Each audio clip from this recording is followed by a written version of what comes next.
10 symptoms that show up when you're doing too much. Can I give them to you real quick? I said, can I give them to you? Okay, only this side want them. Who want them? Okay, here it is.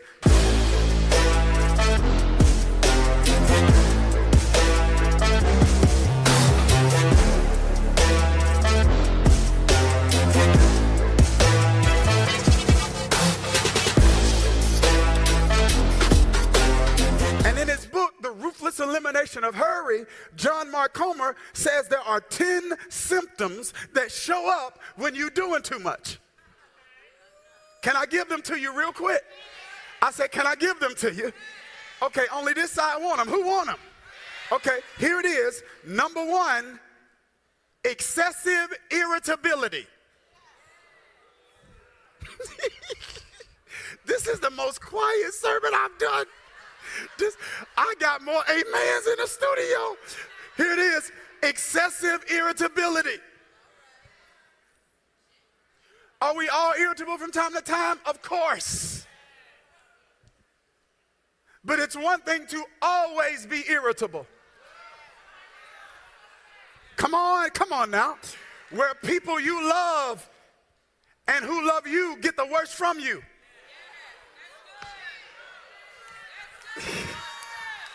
For something they didn't do to you. They didn't even do it, but they're doing the time for someone else's crime. When you're doing too much, you're irritable. Lord, I'm getting ahead of myself, but I'm trying to shift us to a kingdom consciousness where we want to be big humans and not just do big things. What we hear in culture is do big things, but we're not big humans. And so we build big things that we cannot sustain and maintain because we built something bigger than the core of our character.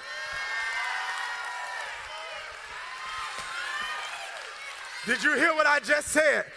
Your gift can build it, but your character can tear it down.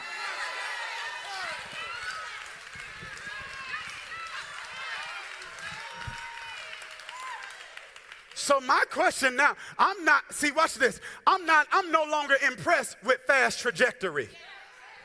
I used to be impressed with people who did major things so fast.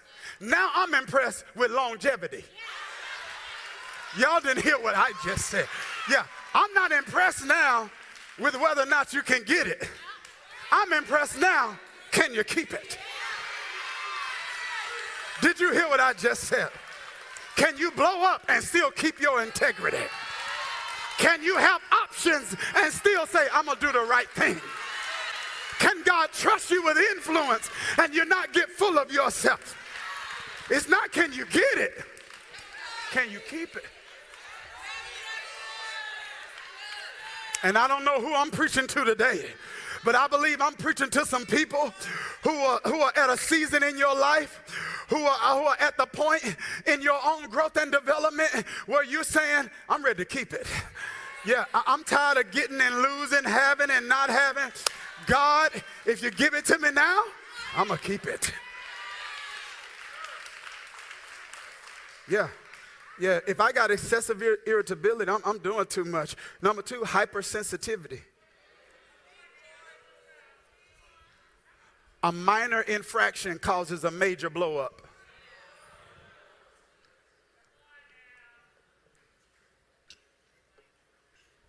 Constructive criticism feels like character assassination.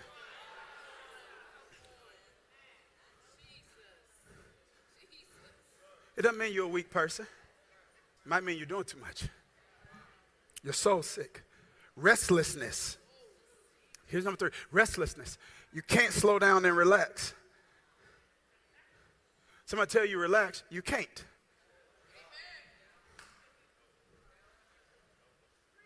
I'm telling you. Restlessness. You go on vacation.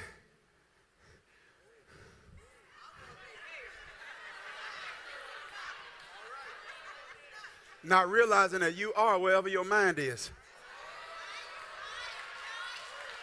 So you can be in Dubai, but if you're stressed about what's going on in New Jersey,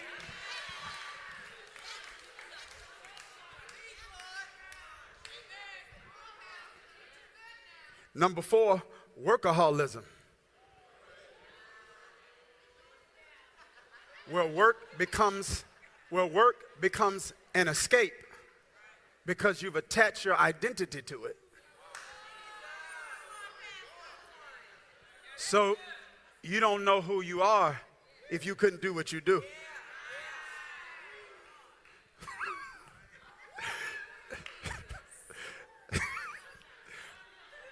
Who are you if you can't do what you do?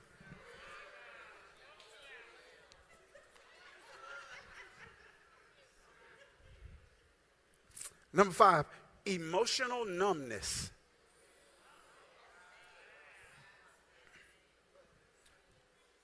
Where you lose the capacity for empathy. Boy, I don't even have to. I need 10 weeks just on these 10. I says, it's where you lose it. See, watch this. See, sometimes we judge people who are emotionally numb without exploring what got them there.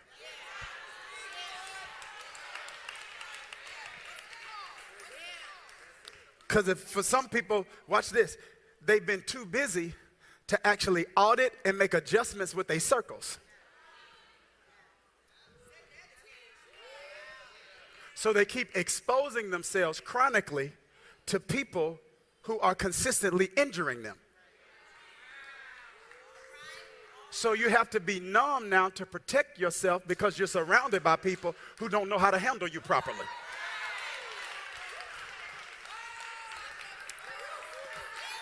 Did you hear what I just said? So because I won't choose differently when it comes to my friendship circle. I choose to develop a hard heart because I'm comfortable surrounding myself with people who love me but use me.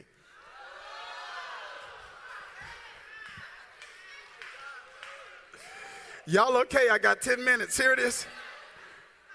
Number 6, out of order priorities.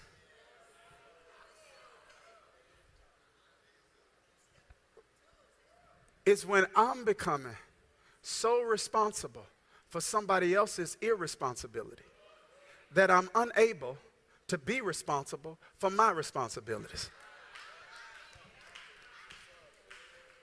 Can we go here for a minute? I say, can we go here for a minute? See, I want to show you a divine rhythm when it comes to love. Like when it comes to priorities on who you should love. Here it is. Number 1 is God. Most people agree on that. Here's where the dissent and the disagreement comes. It comes with number 2. Because number 2 is not others. That's not what the Bible says. Yes, it is, Dr. Darius. It says, love God with all your heart, all your mind, all your soul, and your strength, and your neighbor. That's not all it says, though. Your neighbor as yourself. Inferring that if you don't love yourself well, you do not have the capacity to love your neighbor well.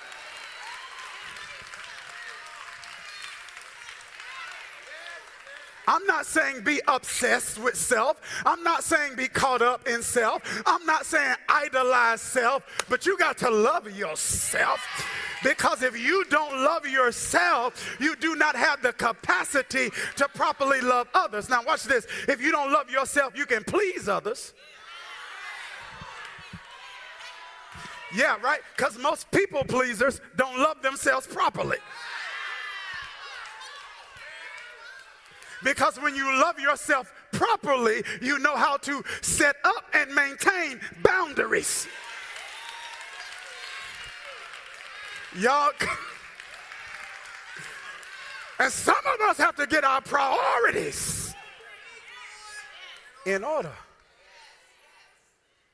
How you doing loving God Now, how you doing loving you?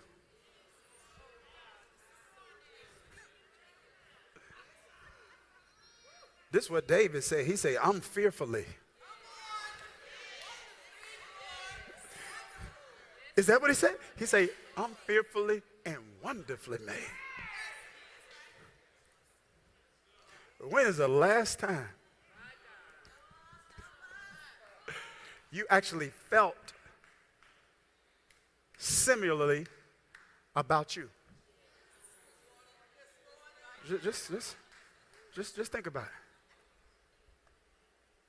Most of us don't feel that way. We are absorbed with, preoccupied with our imperfections.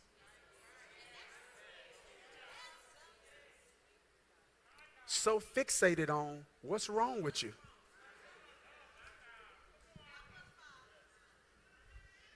And you, watch this, because if you don't appreciate the value that you bring to others, how do you expect them to?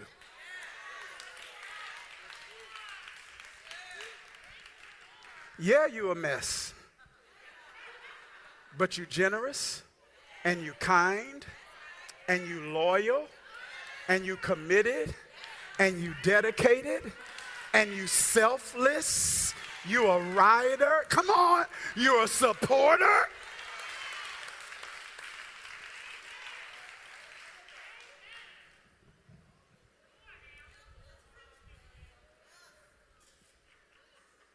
Out of order priorities. Lack of care for our bodies. Too busy to take care of us.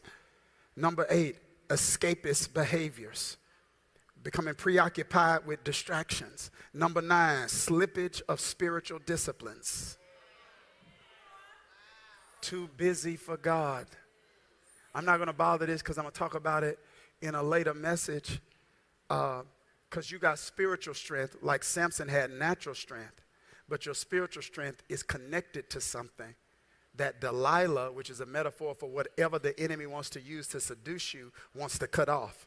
So the enemy uses seduction to cut off the thing that's giving you strength. And when I say seduction, I'm not just talking about physical seduction. I'm talking about he uses something that's seemingly attractive to pull us away from the thing that gives you spiritual strength. And so we surprised when we end up spiritually weak, but you're not doing the thing that keeps you spiritually strong.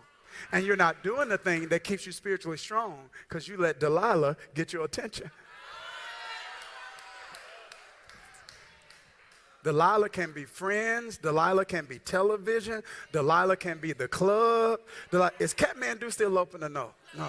Okay, no. Okay. Delilah can be whatever.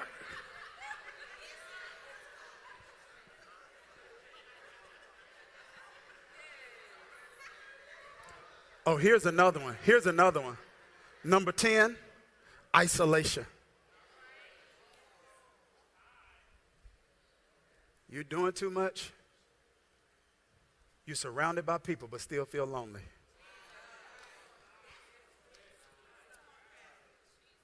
See, you can be physically present but emotionally absent. Some of us are surrounded by people that really don't even know where you are right now in this season.